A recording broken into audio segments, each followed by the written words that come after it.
sus causas son, por la mayoría, en un 70-80% bacterias, pero también puede ser causado por virus, hongos y parásitos.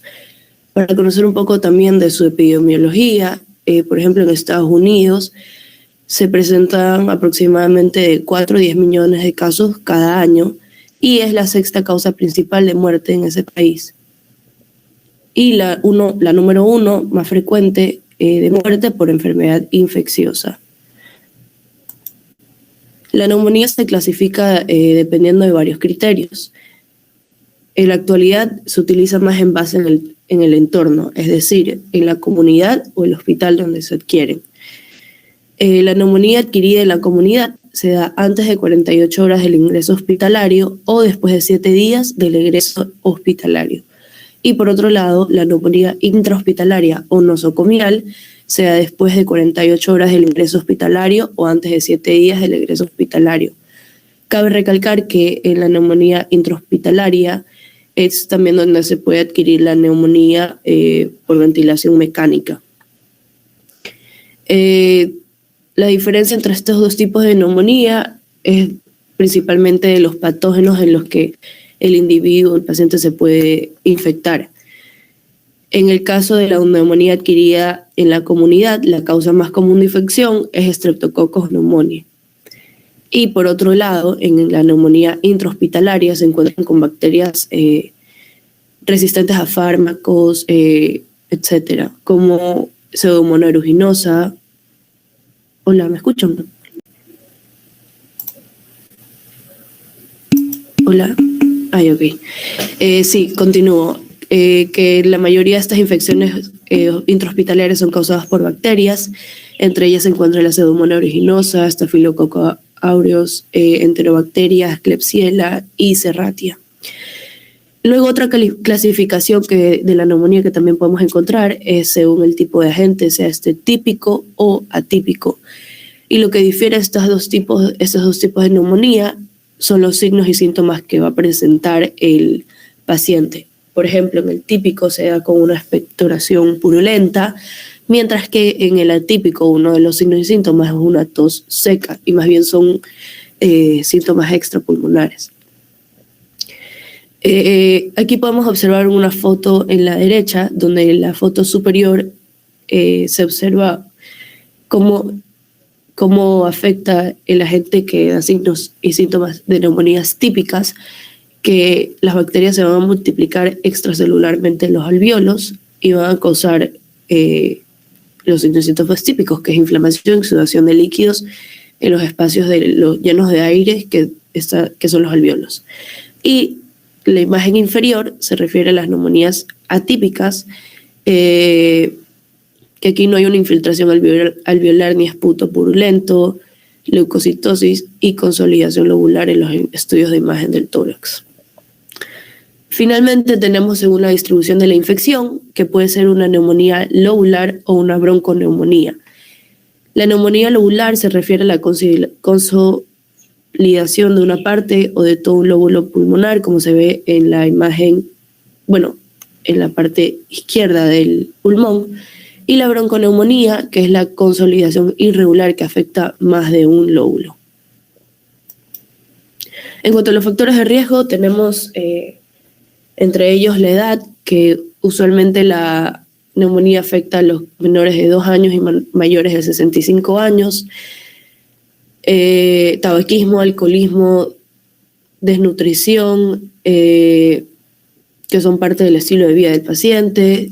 También influye la estadía en el hospital, es decir, si es que estuvo en UCI o utilizando un ventilador mecánico, esto va a aumentar más el riesgo. También inmunosupresión, por ejemplo, pacientes con SIDA y enfermedades crónicas, y más aún si estas son pulmonares, como asma, fibrosis quística, etc. Cuando hablamos de la etiología de la neumonía, como ya había mencionado previamente, puede ser causado por bacterias, virus u hongos. Entre las bacterias son la causa más común, entre el 70 y 80%. Entre ellas se dividen en típicos y atípicos. la Streptococcus pneumoniae, que es el más común, y en el atípico el Mycoplasma pneumoniae, que es el más común. De entre ellos resalta Staphylococcus aureus, que esta llega a dar neumonía más por la diseminación hematógena de aquellos usuarios que se inyectan drogas por vía intravenosa. Pseudomonas aeruginosa es individuos inmunocomprometidos. Esta también es muy común en el ámbito hospitalario.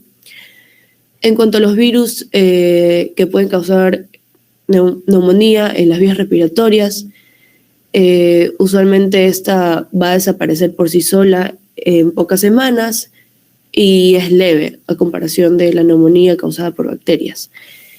Entre ellas se encuentra el virus respiratorio sincitial, influenza, para influenza es el virus respiratorio sincitial, adenovirus, coronavirus, rinovirus. Y luego finalmente tenemos la neumonía fúngica, que esta es común en personas con problemas de salud crónicos o sistemas inmunitarios debilitados, como Cryptococcus, Histoplasma capsulatum, Coccidioides, Aspergillus y Pneumocystis jirovecii. Bueno, luego entramos en la fisiopatología, donde los 4 mecanismos de entrada para el patógeno son principalmente 4. La inhalación, que es el más común, diseminación hematógena, por ejemplo, en los usuarios que utilizan drogas por vía intravenosa, diseminación por contigüidad, que se refiere a una infección cercana al pulmón, podría ser, por ejemplo, en el área del mediastino, y la inoculación directa, que podría ser por una intubación endotraqueal. Por los mecanismos de defensa que tiene el organismo para estos patógenos que entran son, en primer lugar, la cubierta mucociliar, que su función es de eliminar secreciones, microorganismos y partículas del tracto respiratorio. Como pueden observar en la imagen superior, ahí están estos cilios que a través del moco en que están las bacterias o el virus van a empujarlo hacia la entrada por la boca, etc., con el fin de eliminarlo. Sin embargo, existen factores que pueden deteriorar la efectividad de esta cubierta mucociliar, como por ejemplo el tabaquismo, gases irritantes o enfermedades virales. Otro mecanismo de defensa que tenemos es el reflejo de la tos o reflejo tusígeno, que su función es de proteger contra la aspiración hacia el árbol traqueobronquial. Sin embargo, también existen factores que pueden deteriorar esta efectividad, como es accidentes cerebrovasculares o que hay una depresión de este reflejo por sedación o anestesia.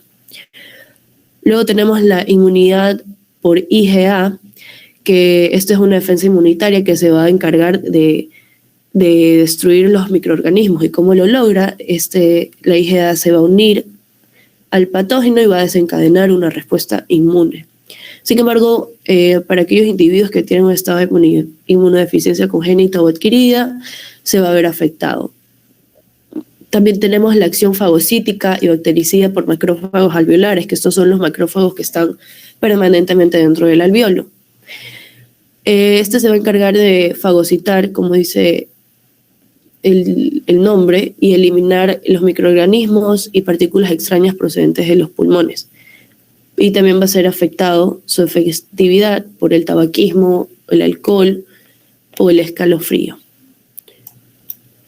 Aquí vemos una imagen donde resume un poco la fisiopatología de la neumonía. Tenemos que la IgA se va, como mencioné anteriormente, se puede unir a las bacterias y alertar al sistema inmune. Los macrófagos alveolares también van a liberar estas citocinas que van a producir la quimiotaxis, es decir, llama a estas otras células del sistema inmunitario y va a producir interleucina 1 y factor de necrosis tumoral alfa, que van a producir fiebre en el individuo. También puede producir el macrófago la interleucina 8, que va a funcionar como un agente quimiotáctico. Cabe recalcar que cuando llega la bacteria al alveolo, esta va a producir endotoxinas que van a producir daños al tejido. Entonces, a partir de este estímulo de la bacteria se van a liberar leucotrienos. Entre ellos está B4, C4, D4 y E4. Y estas tienen funciones distintas. Por ejemplo, el leucotrieno B4 va a viajar a la circulación y va a tener una capacidad quimiotáctica. Por otro lado, las C4, D4 y E4 van a aumentar la permeabilidad capilar del endotelio. ¿Y qué va a lograr esto? Es que el fluido va a cruzar este endotelio hacia el alveolo y es aquí donde se acumula este exudado. Estos 3 leucotrienos también van a causar un broncoespasmo en el músculo respiratorio liso y esto es lo que va a provocar al paciente disnea. También tenemos a los mastocitos que cumplen un rol en la fisiopatología, que es de liberar histamina y que también va a aumentar la permeabilidad capilar. Entonces, como resumen de la fisiopatología de la neumonía, es que se liberan mediadores de inflamación, se da vasodilatación y aumento de la permeabilidad capilar. En la imagen derecha también podemos observar otra vez esta cubierta mucociliar que va a participar como mecanismo de defensa.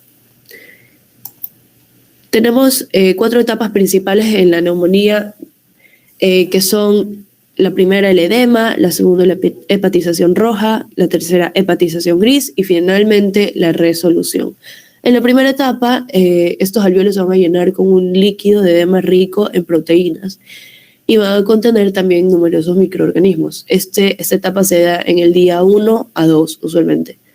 Luego viene la hepatización roja, que esta ya tiene una congestión capilar muy notable y va a estar acompañada también de una fusión masiva de leucocitos polimorfonucleares, eritrocitos y fibrina.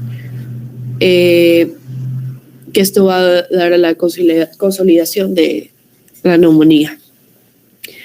Lleva este nombre, esta etapa, porque tiene una consistencia, el pulmón tiene una consistencia similar al hígado y es usualmente del día 3 al día 4.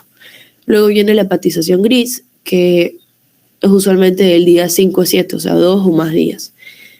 Y también influye bastante el éxito del tratamiento.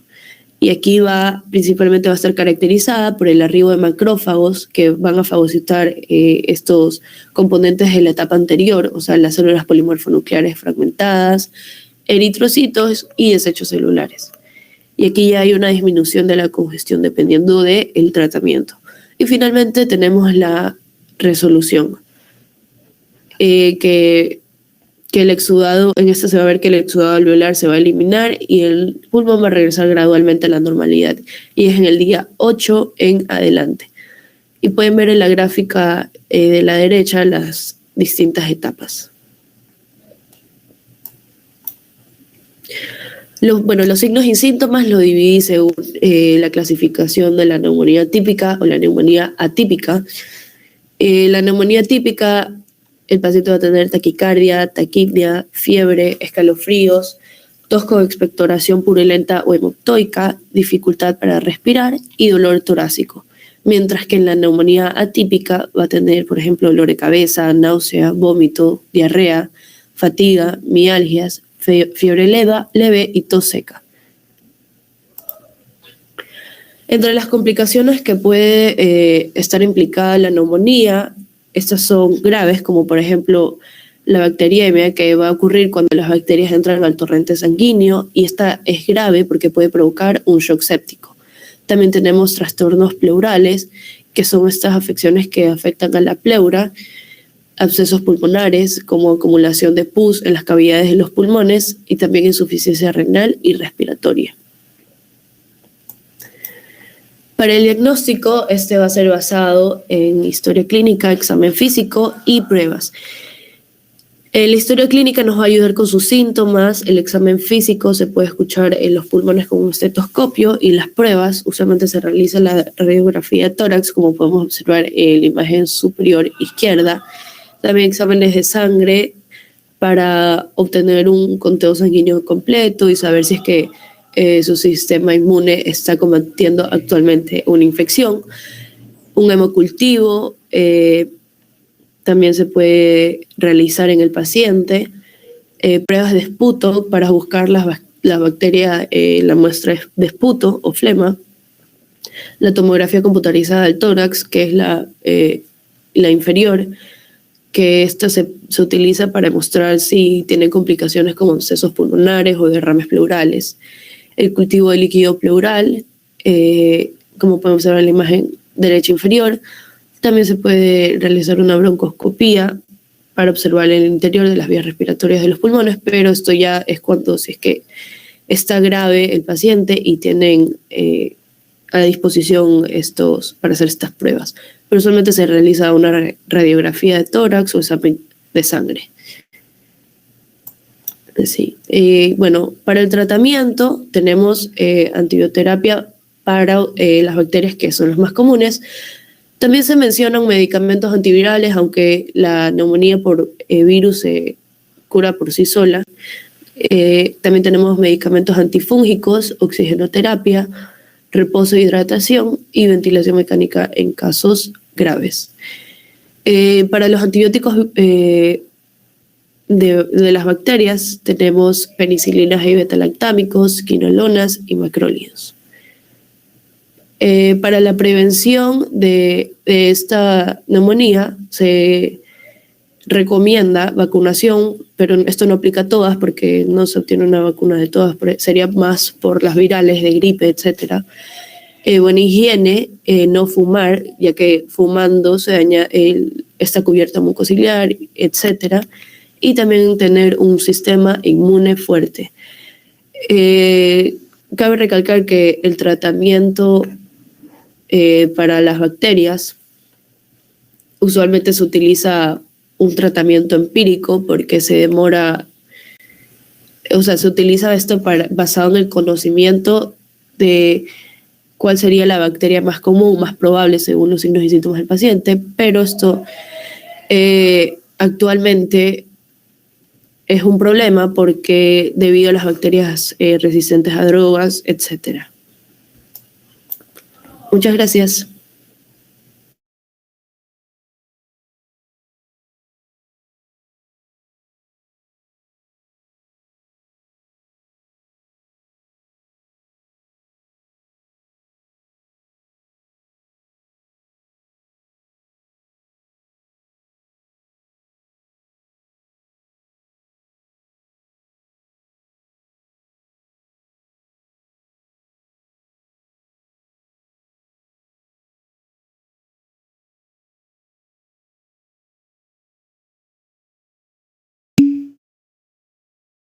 Doctor, no se le escucha, o sea, tiene como el micrófono prendido, pero...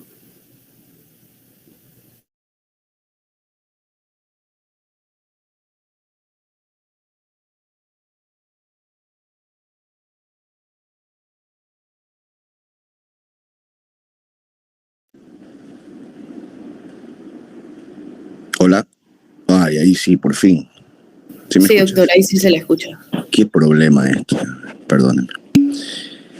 ¿De dónde sacaste tu presentación?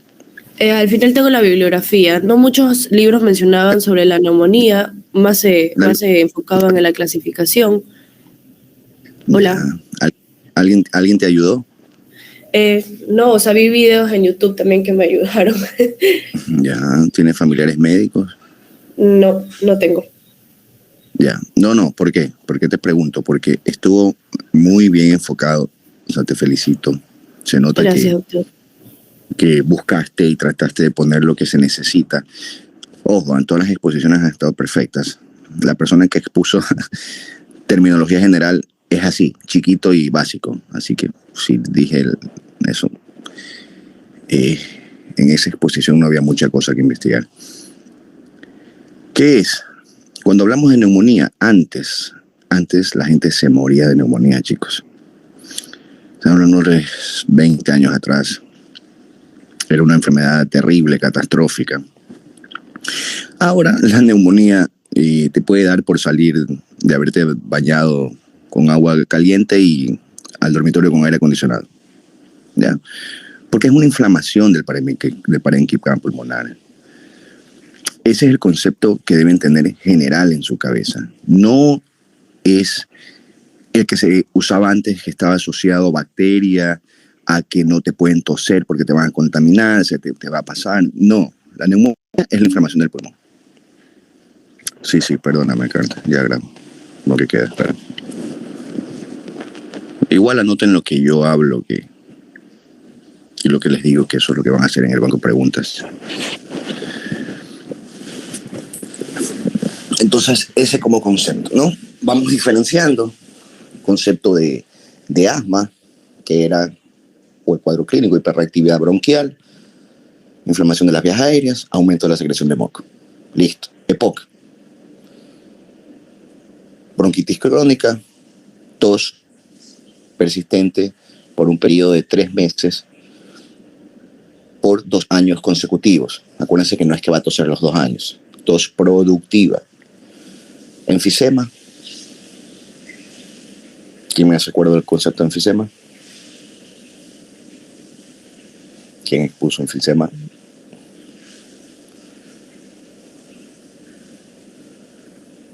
No está por aquí.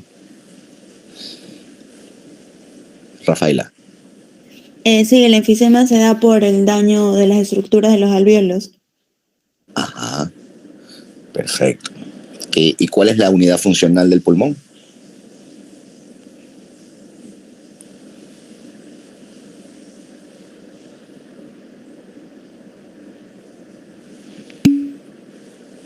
Exacto, María, esas cosas importantísimas. El alveolo. Por eso el enfisema es una de las peores enfermedades. Se destruye el alveolo y se destruyó el pulmón. No hay nada que hacer. Bien. La neumonía, ojo, es la inflamación del parénquima pulmonar. ¿Ya? Alveolos y bronquiolos. Bien. Es una enfermedad, grábense por favor, oportunista. Oportunista. Ejemplo, ahorita el COVID. ¿Por qué da neumonía?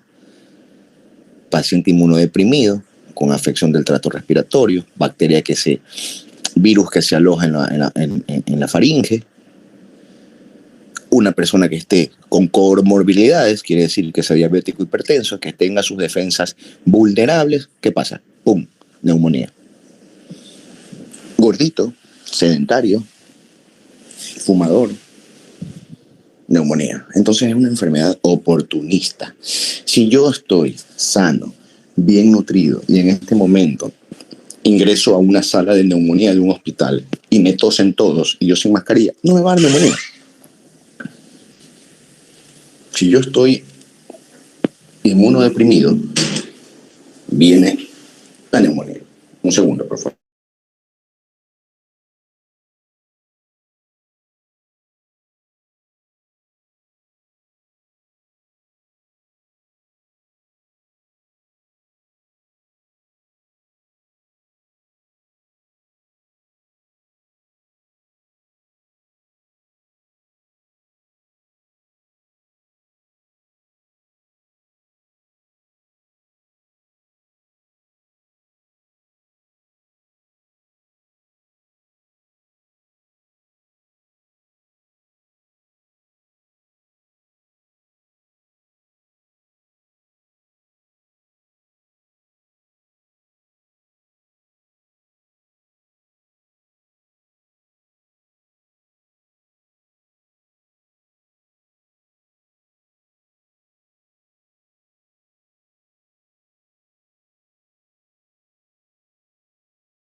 Bien, pasamos. La clasificación, definitivamente, esto es lo que más se va a escuchar, la neumonía adquirida en la comunidad versus la neumonía nosocomial. Por favor, graben esos dos conceptos. no me interesa la distribución, eso ya va para la parte neumológica, cuando hacemos tomografías, y te va a decir lobular, va de base, de vértice, eso por ahora no, yo no necesito que ustedes se lo memoricen y sean tan finos en esa parte, pero sí saber que es una neumonía que hay en la comunidad, que es un término que se va a hablar constantemente, y que es una neumonía intrahospitalaria. ¿Sí? ¿Cuándo se da una neumonía intrahospitalaria y cuándo una neumonía adquirida en la comunidad? Fundamental, por favor, para el banco de preguntas. Lo que hablábamos, factores de riesgo. ¿Sí? ¿Por qué los niños menores de 2 años? Y eso ha cambiado un poco el concepto. No saques al niño recién nacido a la calle porque se va a contaminar. De hecho, hay que tratar de exponerlos un poco a ciertos virus, bacterias y hongos para que generen pues sus anticuerpos. El tabaquismo, el alcoholismo, la desnutrición, la estadía en el hospital, la inmunosupresión y la enfermedad crónica. ¿En qué se resume esto, muchachos? En inmunosupresión. Quien tiene todos estos factores es una persona que sus defensas están constantemente vulnerables. ¿Se entiende?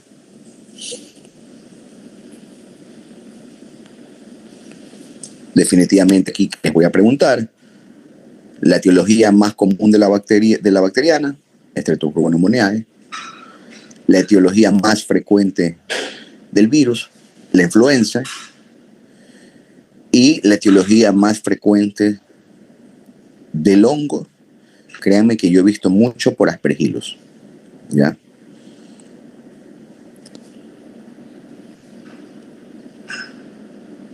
Ya sabemos que el mecanismo de entrada es por las vías aéreas altas. No les voy a preguntar qué hacen los macrófagos, pero recuerden que toda la cadena fagocitaria, macrófagos, linfocitos, leucocitos se activan para que el cuerpo trate de defenderse. Y de hecho, muchas veces la neumonía cura espontáneamente sin la necesidad del antibiótico.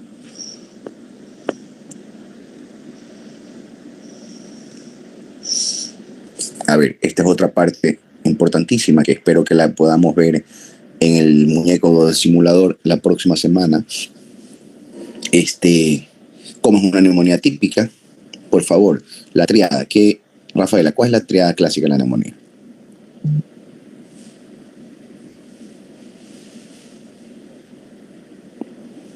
Doctor, no sé si se refiere a mí que di la exposición o O Angelín. Ya, ok. Yo diría que es la taquicardia. Triada clásica de la neumonía. Sí, la taquicardia, la taquipnia y la tos con expectoración. Hola. Hola, ¿me escucha? Sí, ¿cuál es la triada clásica? Ya, ok. Sí, yo diría que es la taquicardia, taquipnia y la tos con expectoración. Ya, no, chicos. Graben, por favor, anoten. Fiebre, escalofríos y tos con expectoración. Triada clásica de la neumonía típica. ¿Ok? Si yo les pregunto, triada clásica de neumonía típica, fiebre, escalofríos, tos productiva, punto. La bronquitis crónica no da fiebre ni escalofríos. Miren cómo uno va solo con entender ciertos signos y síntomas, tú descartas sin necesidad de imagen. Sin interrogatorio, ¿hace cuánto tiempo tiene la tos? Tos hace 2 años, así. Se le va y le viene. Fumador, sí, fumador, bronquítico crónico. Asmático, le chilla el pecho. Después de hacer ejercicios, siente que tiene, que dicen los pediatras, que tiene un gatito en el pecho. A los chiquitos, sí, le chilla el pecho. Asma bronquial. El paciente llega sudoroso, con fiebre de 38, tampoco es una fiebre de 40. Escalofríos, evidentemente, por la fiebre. Y con tos, ¿tú qué dices? Así, en el momento, neumonía. Ahora coronavirus, ¿no? La neumonía típica, por favor, diarreas, fatiga y mialgias.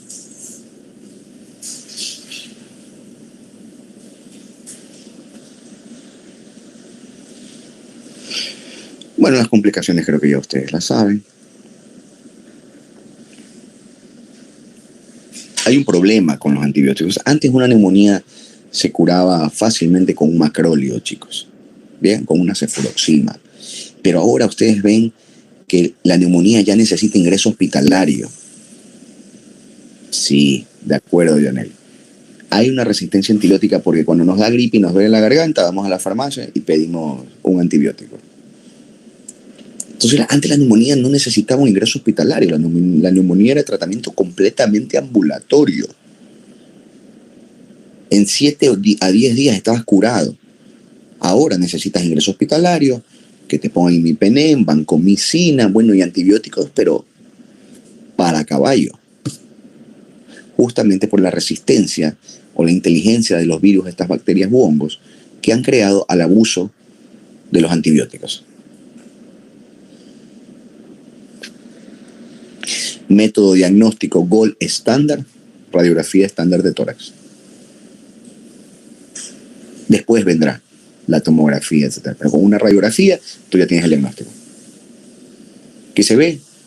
Blanco, como vidrio esmerilado, puntitos blancos, velamiento de las áreas pulmonares. ¿De acuerdo? Tratamientos antibióticos, terapia, buena hidratación. Por favor, la hidratación es fundamental. ¿Ya? Y el descanso. ¿Por qué la hidratación y el descanso? Para mantener tus defensas no estresadas, mantener tus defensas activas. ¿Ok?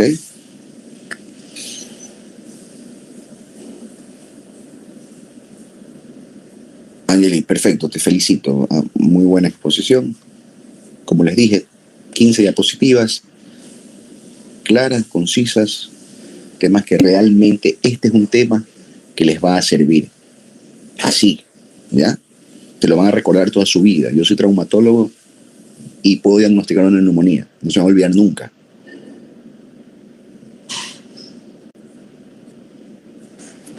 Estos temas son los que deben de quedarles a ustedes para su ejercicio profesional o conocimiento general.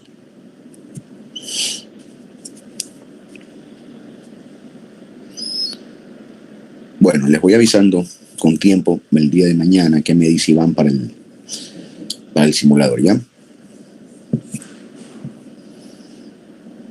Nos quedamos con neumonía. ¿Alguna duda? ¿Alguna pregunta?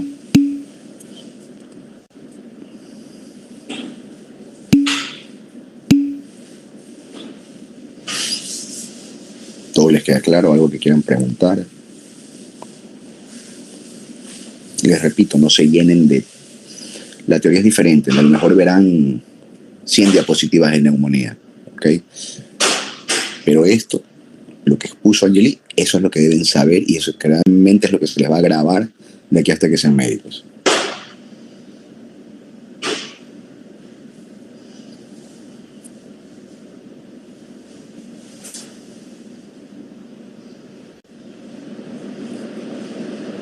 Bueno, chicos, si no hay dudas, nos vemos el lunes.